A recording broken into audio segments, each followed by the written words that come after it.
This is what most people look like when growing their hair out. In this video, we will provide you with a tutorial on how to grow out your hair without an awkward phase, and also some of the best products for hair growth. I suggest you have an end goal in mind before starting to grow, so you can have maintenance cuts according to that goal. Tip number 1 is to stop approaching it as the awkward stage. There are plenty of hairstyles you can do at every stage of growing your hair out. When you approach it as the awkward stage, you're limiting yourself from all of these hairstyles. Tip number 2 is maintenance cuts.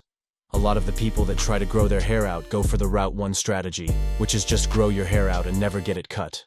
And while this is technically the most efficient way of growing your hair out, it's probably not the best. Tell your barber that you are growing your hair and only trim your hair. Tip number 3 is if you are having a really hard time styling your hair, or you just don't want to, some days accessories are your best friend. The most obvious, for example, could be a hat or a hairband.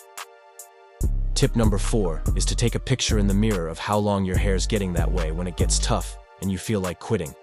You can see how far you've come and how much progress you'd be losing if you were to go back. Chapter 2. Best tips for hair growth. Peppermint oil, rosemary oil, a protein-rich diet, and minoxidil. Note that you can skip these steps if you have good hair genetics. If you are unable to decide your end goal, here is the video to help you find hairstyles that suit your face shape and hair type.